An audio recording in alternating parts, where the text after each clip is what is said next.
Welcome to Indus Special. I'm Ejaz Haider. The administration of Jawaharlal Nehru University, one of the most prestigious varsities in India, has asked at least 12 professors emeriti, including renowned historian Leila Hatoum, to submit their curriculum vitae to be reconsidered as professors emeriti. This has prompted the JNU Teachers Association to say that the letters are politically motivated and the administration should retract them immediately. The university had said that the letter was sent to Professor Thapar to ascertain her availability and willingness to continue her association with the university and not to assess her for continuation. The Jawaharlal Nehru University Teachers Association on Tuesday released the letter sent by the varsity to Thapar, saying it was doing so to counter, quote-unquote, such blatant falsehood. The JNU registrar says the administration is following its rules in letter and spirit. Meanwhile, the controversy has generated much heat on the social media, with Prashant Bhushan, a known lawyer, saying that one of the world's best and most acclaimed historians, Leila Hatoum, is asked by JNU authorities to show her CV only because she has been critical of government. This is what happens when our top university is handed over to Bhakts, meaning Hindu hardliners. This government, the BJP, has declared war on thought. The space for dissent is fast closing in India, as we've noticed with Modi government's actions in occupied Kashmir since August 5. IOK remains under a lockdown and communications blackout. Side Watch has already issued an alert with reference to IOK. Meanwhile, another tragedy is unfolding in Assam. Here's a report from the Quint, an Indian online news outlet. The brand new detention camp that is being built in Matia in Gwalpara district of Assam. Assam currently has 6 detention centers and the government is planning to set up 10 more. This is one of the first ones that's coming up in Gwalpara in Assam, and this detention center will house almost 3,000 detainees. The central government has sanctioned almost rupees 460 million for this detention center. And the work is going on here in full swing. Almost 19 lakh people have been left out from the final NRC list. These people will eventually go to the Foreigners Tribunal, and it's expected that lakhs would be declared as foreigners. And after they are declared as foreigners, it is in detention centers like these, which is being constructed in Assam, that they will be housed in. To discuss where things are headed, we are joined by Dr. Ilhan Niaz, an associate professor of history at Quaid-e-Azam University, Mr. Ravi Srivastav, and Rabbeca Bundhun, who's our correspondent and joins us from Mumbai. Rabbeca, let me just start with Assam here. Detention centers, that sounds like, a throwback to some kind of totalitarian regime. Can you walk us through what the issue here is? We've seen 1.9 million, almost 2 million people have been left off this list. And it's understood that a lot of this might actually be due to clerical errors, because we've seen in some cases reports showing that children have been left off the list when their parents, for example, have managed to prove their citizenship. So that raises questions about certain kind of clerical errors. A lot of other people saying that, their history in Assam goes back decades, and there's no way that they could be considered an illegal immigrant as such, but they've nonetheless been left off the list. So, now there are a lot of questions about what happens next exactly, and that's still really very, very unclear, because what we do know is that there will be this process whereby people can now appeal, and they'll have to go to these foreigner tribunal courts, and they've been given 120 days to do that. But when you're talking about some 2 million people, and imagine all the documentation involved in that, about 4 months, that seems like too short a time. That's what a lot of critics are saying at the moment.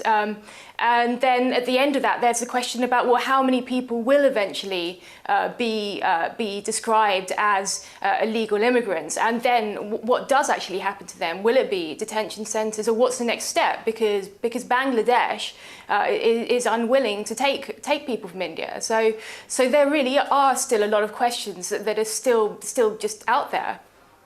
Okay, so what exactly is this list, and why are the critics saying that this is politically motivated, and some are also saying that this is essentially some kind of drive against the Muslims in Assam? Are those critics right?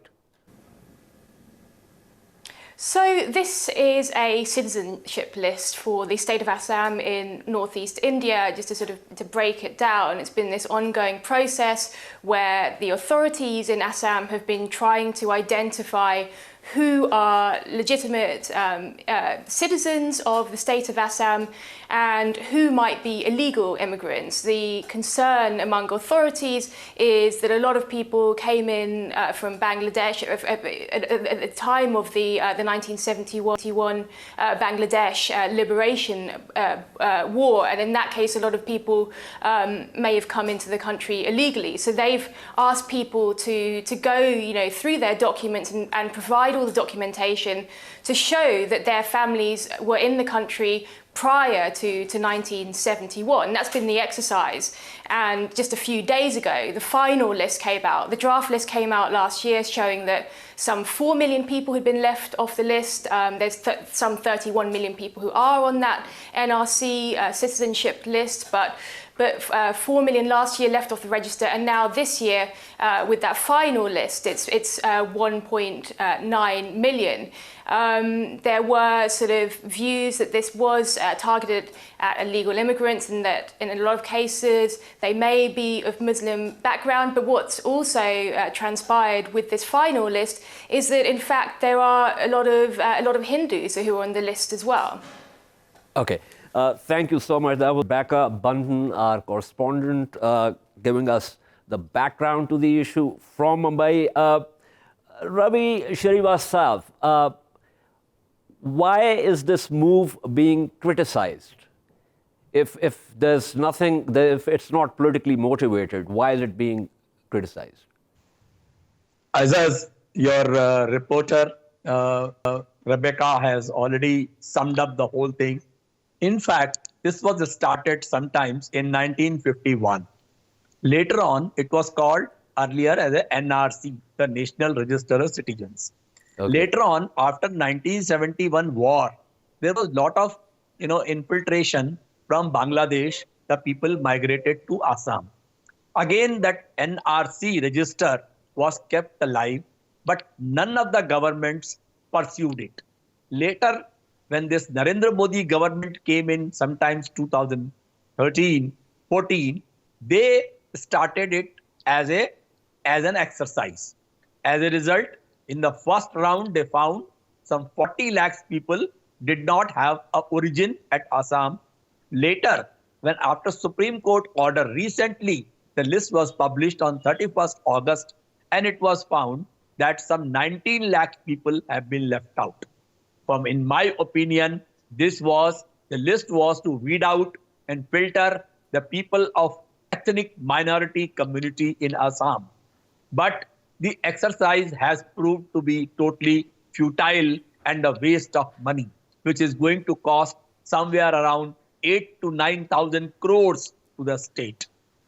Okay. As a result, what has happened? Out of these 19 lakhs people, their objective was to weed out the people of minority community. But fact remained that number of Hindus also appeared in that list. And that assessment is so faulty that the father is a citizen and the son is a illegal immigrant. And the brother is a legal resident but citizen, but a sister is a illegal immigrant. That kind of results have come out, which shows that neither there was a will nor there was a proper intention. It was only to pursue their Hindutva agenda in the state of Assam, which has resulted into this kind of a list. Now, as reporter rightly said, 120 days have been given.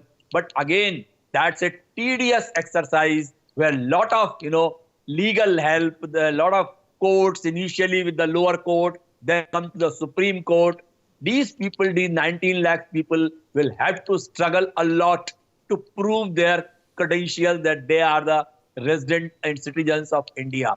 And most surprisingly, what Bengal Chief Minister Ms. Mamata Banerjee has said, that there are 1 lakh Gurkhas who have been always a part of India. Their names are also appearing in that list. So in my opinion, it's a waste of public money And now the government is intending to extend that NRC exercise across the country.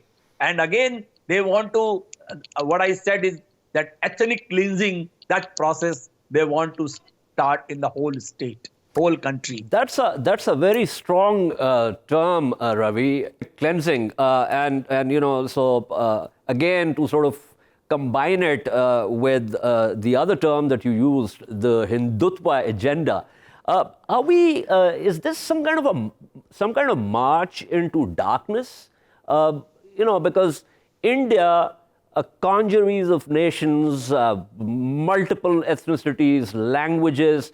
The only thing that sort of the glue was inclusiveness, secular constitution. With this kind of exercise, where do you think the situation is headed? As you rightly said, that since this government came, prior to that, India had secular governments for decades. Since this government came, they came with a particular agenda. Now they call it Hindutva. I don't call it Hindutva.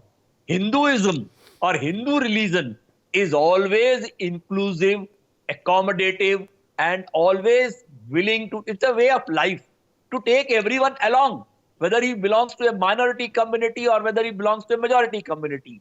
But now the situation is, they have changed the definition of Hindutva. It is now communal. It is against the particular minority community, and they want to do, must have seen the reports appearing in the social media and the print media everywhere. There are a number of cases of mob lynching across the country. People are forced to chant Jai Shri Ram. Those who cannot chant it, they are lynched, they are beaten, and the police is a mute spectator. And there is no strong condemnation from the top leadership of the country against this kind of vandalism or a kind of a communal hatred being circulated across the nation. So this is a very precarious situation, and abrogating the Article 370 and removing the triple talaq, all these things are aimed at that part only. Because the kind of Hindutva and Hinduism being pursued now is nothing but creating a communal hatred, disturbing the communal harmony in the nation, and creating a divide among the majority and the minority community across the country. Ravi, I'm going to come back to you, but let me hop across to Dr. Ilhan Niaz. Ilhan, I'll get you to talk about this new trend in India, but let's first begin with Professor Thapar's case at JNU. She's very clearly said, and so has the Teachers Association, that this was essentially a vindictive exercise because she's been critical of the current government. Now, once you are a professor emeriti, how does this work? I mean, what is this thing about asking for CVs from people who are established academics and known across the world? Well, the Quaid-e-Azam University where I work is in many ways JNU's sister university, and under our University Act, we can of course create the post or bestow the title of Professor Emeritus upon eminent academics.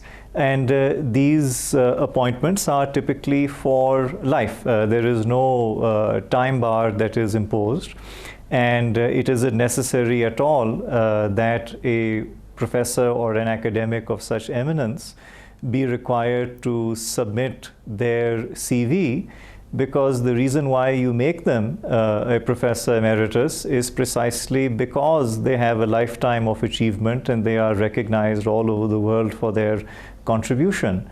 It's a bit like a British university asking, Toynbee or Russell to submit their CV to them in order to give them some sort of honor. I mean, this is really outrageous.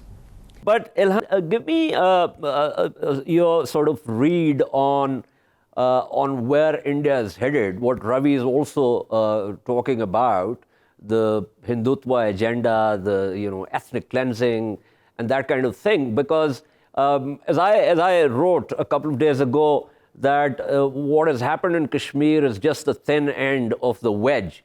And the RSS agenda essentially is not just about Kashmir, but as Ravi has also pointed out, across the Indian state.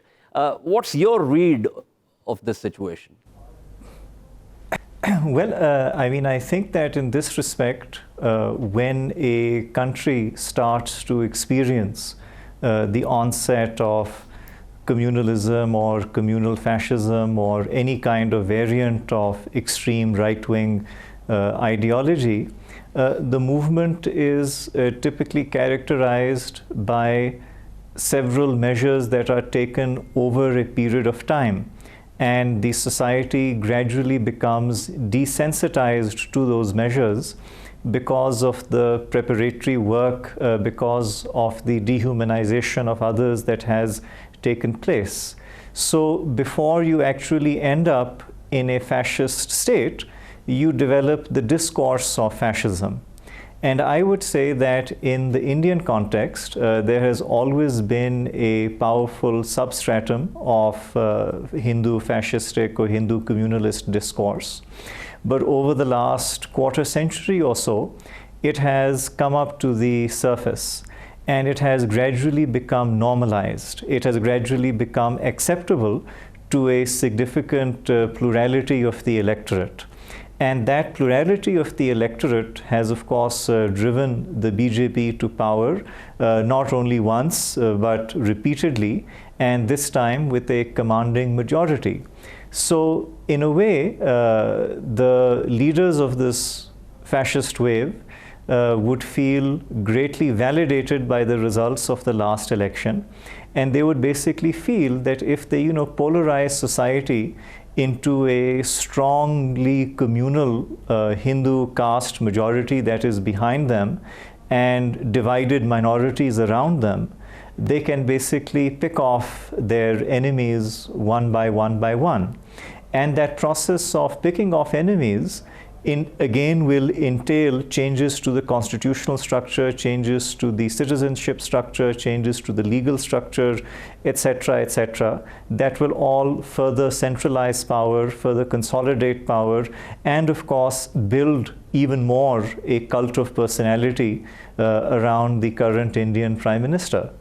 So I think that is basically where India is headed, that it is now at the beginning phase wherein the discourse of fascism starts to translate into the reality of it.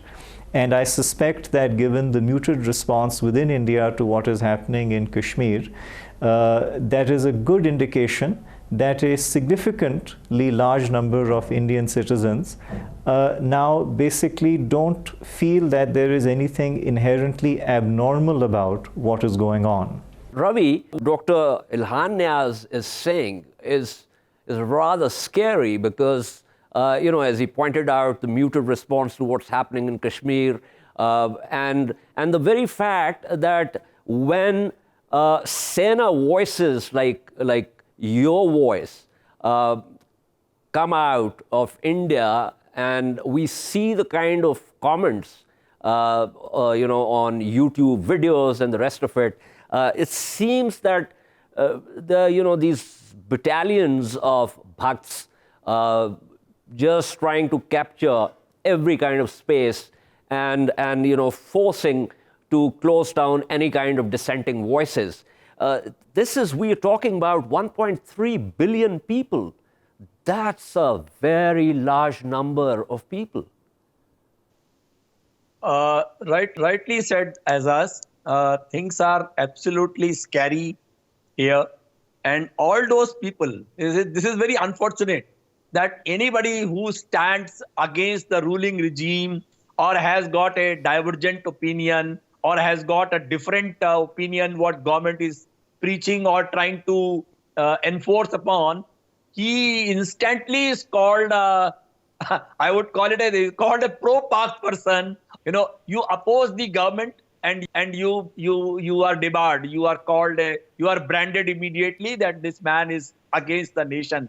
This is really very unfortunate, but there are a very large number of people who have now started experiencing that this fake nationalism or fake Hindutva is not going to work. The economy is in a very bad shape in India. There is a huge unemployment and economy is literally sinking. And there are a lot of people who are out of jobs. There are a number of industries which are closing down and they are just keeping their eyes shut and they are just thinking about this, the Hindutva agenda and all. This is something scary that people have to wake up and look at the reality.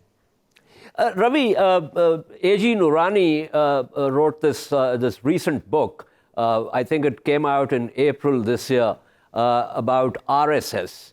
And he sort of begins the book by saying that this is not just a fight for secularism. This is a fight for India's soul. Those are very strong, powerful words, and they evoke a very powerful imagery in terms of the scale of regression that we are looking at with these bhakts, and the fact that the government is obviously kind of looking the other way when all of this is happening. So what is your assessment of, when will there be a pushback, or do you think it's now too late for a pushback? I won't call it too late for a pushback there, because the other party, the other strong party in India, the Congress, the Indian National Congress, that party truly believed in the secularism and have ruled the nation for a number of years. Somehow, in last 2 elections, the party has been totally marginalized and has lost the strength. But I see that, I foresee that things are going to change, because this kind of oppression or this kind of communal hatred and divide cannot sustain for long. And it cannot be sold to the people of India repeatedly. Ultimately, the hunger, the health, the education, the unemployment, the economy is going to take over the basic needs of the people. When those needs will not be sufficed, I think people will start understanding the true color behind this. I hear you, Ravi. I hear you. But, before I let you go, let me assure you, and that's the unfortunate part of it, that when this program will go on YouTube, I will send you a link and you can see for yourself the comments that your intervention will beget for you from the Bhakt crowd. I'm sorry, but they can be very, very abusive. But thank you so much for...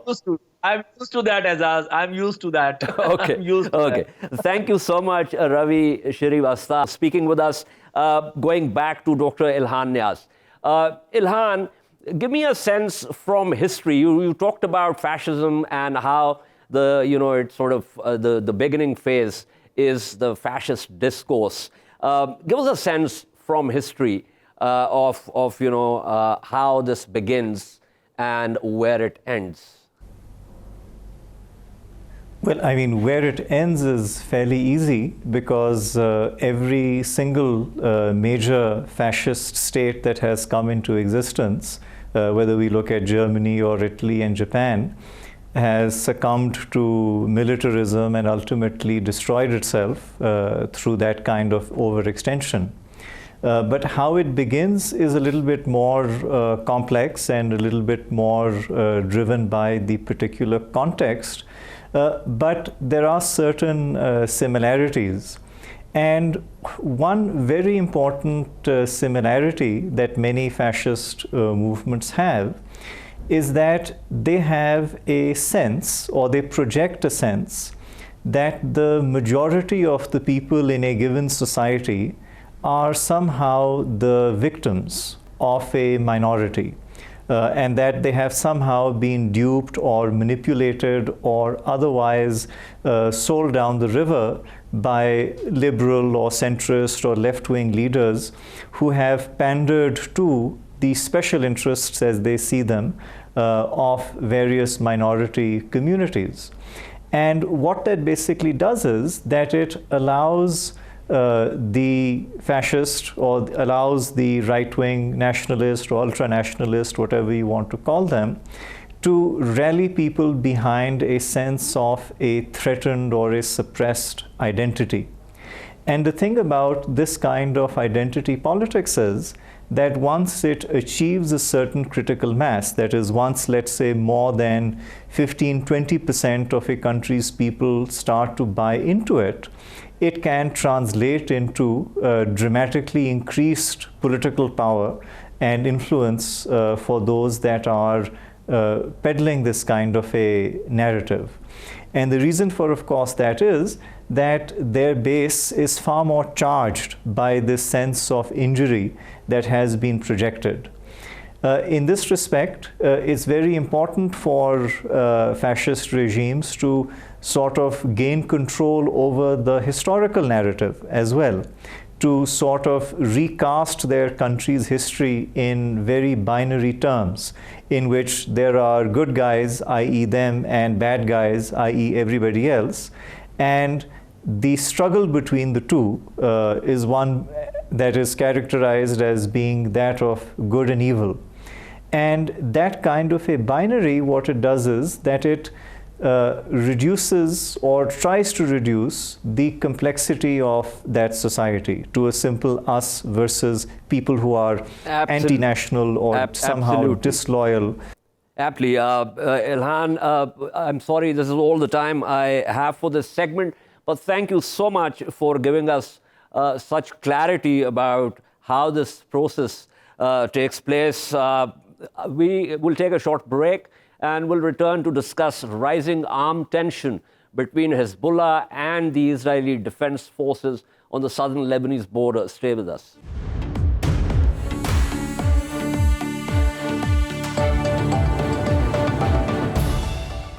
Welcome back to Indus Special. Just days after an exchange of fire between Hezbollah, a Lebanese politico-military group allied with Iran, and the Israeli army, Israel has claimed that Hezbollah is building a facility in the Bekaa Valley to produce precision-guided missiles.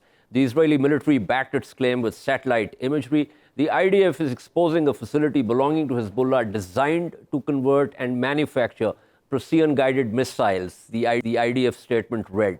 The IDF also said it had responded with artillery fire after Hezbollah attacked a battalion headquarters and a military ambulance. This is the first time the two adversaries have exchanged fire in many years.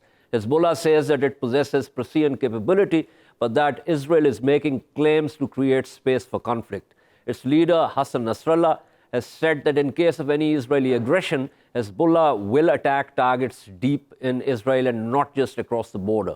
Where exactly does the situation stand and what's the potential for conflict are questions for our discussion today. And we are joined by Leila Hatoum, who's a Lebanese journalist with extensive experience of reporting conflict from the ground, and Ahmed Jamal Ahmed, who is a consultant in strategic intelligence and U.S. Middle East geopolitics. And he joins us from Accra in Ghana. Thank you to both of you. Leila, starting with you.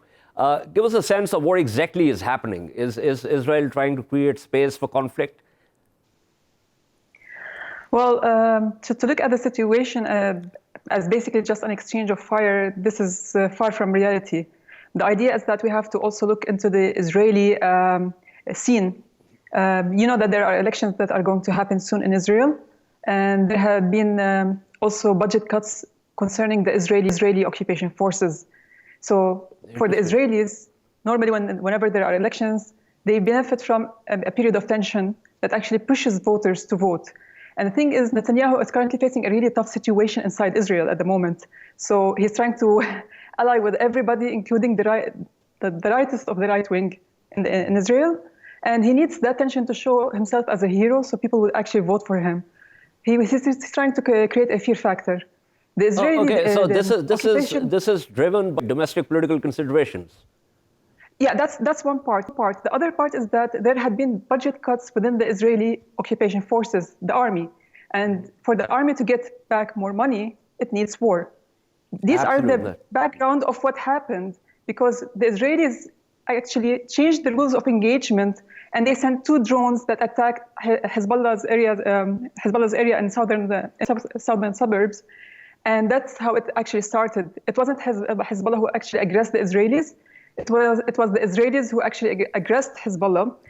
They breached 1701, UN Resolution 1701. They sent 2 drones deep into Lebanese territories. They carried out kind of a suicide mission by a drone, but luckily they failed, so we had no casualties. And then Hezbollah vowed to actually retaliate. Shortly before that, the Israelis had attacked a Hezbollah point in Syria, and they killed 2 Hezbollah technicians who were actually masters in technology. And for those 2 reasons, Hezbollah said that they're going to retaliate. The first retaliation happened against an armored vehicle. It wasn't an ambulance, it was an Israeli armored vehicle. It wasn't across the borders, it was deep inside the occupied Lebanese territories. The settlement of Avivim is actually called the town of Salha. And there's about 4,800 Lebanese residents of the town of Salha who fled back in 1948 due to the Israeli aggression on Lebanon when Israel first announced itself as a state, and they're now scattered across Lebanon. They have a small neighborhood in southern suburbs called Salha neighborhood, and they still refuse to call it Avivim. So Hezbollah carried out its attack on Avivim against an Israeli military vehicle, armored vehicle, and they said that we're going to attack inside Lebanese territories and from the Lebanese territories, and they carried that out that attack. Now, the Israelis are saying that they had no casualties, but I don't know if you heard the news. Yesterday and the day before, they announced that they had several soldiers who got injured during a rock fight across the northern borders, the blue line. Yeah. I mean, like. So they're basically hiding the casualties. I'll come back to you, Leila, but go across to Mr. Ahmed. Mr. Ahmed, do you agree with the assessment that Leila has given in terms of domestic political considerations, budget cuts for the occupation forces, and therefore Israel wanting to create more space for conflict? Absolutely. My colleague there stated facts that are undeniable. At the same time, we have to understand that Israel needs a foe like Hezbollah. It gives them justification. And in the Middle East, the only geopolitical check on Israel, force posture in the region, is Hezbollah, and to a larger extent, the Iranian regime. And as my colleague was saying, Hezbollah did not strike in Israel proper, what we call Israel. It struck within the occupied Lebanese territories that Israel is currently occupying. And just a correction, the casualties, Israel faked military casualties to most probably de-escalate the situation, because the Israeli generals know, and they've been advising the prime minister against escalation, against this rhetoric. They don't want to go into a confrontation with Hezbollah, at least not in the near future, because they know the consequences. They know that Hezbollah is much more capable to inflict severe structural and human casualties. And so the generals don't want. It goes without saying that the retaliation for what Hezbollah did, the retaliation, Israel hit farmland. So they burned, I think, a few hundred acres of farmland in response to what Hezbollah retaliated against, again, Israeli incursion into Lebanon and firing on their facilities. So this is telling of how Israel approaches the situation. They are very concerned of escalation. They're not ready for that kind of escalation at this particular time. But granted, it will come. That conflict will come. It's being prepared. It's being strategized over. And I think you will see a lot of Lebanese aligning with Hezbollah's actions at this particular moment, even though many don't appreciate Hezbollah's holding weaponry. But at the same time, there's an added benefit there. Like I said, Hezbollah is a check on Israeli force posture in the region. Okay, Mr. Ahmed, great. Let me just pull Leila back into this conversation. Leila, you want to make a point? The first one is that Hezbollah said that they're going to retaliate for both incidents. They didn't say they're going to retaliate only once. And through the speeches of Hezbollah Secretary General, Sayyid Hassan Nasrallah, he actually said, we had replied to the assassination of our two basically people in Syria, but they haven't replied for the drone attacks on southern suburbs, which is basically Hezbollah's stronghold. So there might be another one. The Israelis are waiting for that, and they're bracing for that. The other thing I wanted to say is that it took some time before the Israelis pulled out that they had used, what do you call it, mannequins, to simulate that they had injured soldiers, but they didn't have injured soldiers. But that's not the truth. They actually started announcing that they had soldiers who were injured in rock fights yesterday and the day before. You can't lose an eye and a leg or an arm due to a rock fight. That's the thing. Okay. So the idea is that they're trying to hide it bit by bit. But they did have casualties. Who was driving the car? It's not like basically that armored vehicle is a wolf vehicle, remember. It cannot be moved from a distance. It was a moving vehicle. We saw that in the video. You know, Hezbollah has a really, really strong, military operations that actually film everything. They document everything that they do. So they do have a really strong media. Leila, so two important points that both of you have made. One, that aggression began from the Israeli side with the drone attacks, and Hezbollah retaliated to that. And secondly, Hezbollah did not attack inside Israeli territory, at least not this time, and that it was, in the occupied Lebanese territory. But that brings up the point, Mr. Ahmed, with reference to something that the world continues to forget, and that is that Israel says that it does not like, Begin once said, well, someone asked him about Israeli borders, and he said, well, they're all given in the Torah. So this is not really a modern state in terms of having or accepting legitimate borders. Well, if you look into Israeli legislation, Israel's borders have not been properly defined as of yet. Israel, technically speaking, does not have domestically defined borders. So that gives you an idea of what the plans are going forward. Again, Netanyahu is now talking about annexing settlements in the West Bank. The next step from that is to annex the entire West Bank. Let's not play games here. We understand what's happening. And also, let's not forget, a lot of analysts and a lot of experts, Middle East experts, seem to gloss over the fact that Hezbollah was created in direct consequence of Israel's invasion of Lebanon in 1982. That invasion lasted, that occupation lasted, I think, 3 years. So there is a cause and effect that a lot of analysts gloss over and seem to ignore. And that is also telling of the reasons for Hezbollah's existence. And like I said, Israel needs this geopolitical foe in order for it to bounce off every time. And again, don't forget, it gets upwards of $6 billion in financial aid only. Just financial aid over $6 billion, not to mention other incentives. So it needs that confrontation once in a while to be able to justify. No, absolutely. And I think that is because, the more powerful states want to set their own narrative. But thank you so much, Mr. Ahmed, for speaking with us. One final question back to Leila before I wrap up. Leila, the response from the Arab states is not very promising. No, not at all. I was surprised to see some of the foreign affairs ministers from the Arab states actually siding with Israel on the matter and forgetting that at one point in time, it was Israel this time that breached UN Resolution 1701 rather than basically Hezbollah or somebody else. But let's not forget that some of the Arab states over here have deep tension, a situation of deep tension with Iran. They have a situation of animosity with Iran. So anything that's backed by Iran, they're bound to stand against it. I don't understand how they can stand or justify something for an Israeli occupation to an Arab land or an Arab country just because they hate the other side. It doesn't make any sense to me. Absolutely. Thank you so much, Leila Hatoum, was speaking with us on the issue of Israel trying to create more space for conflict. This is all we have today from Indus Special. We shall see you tomorrow. Until then, it's goodbye.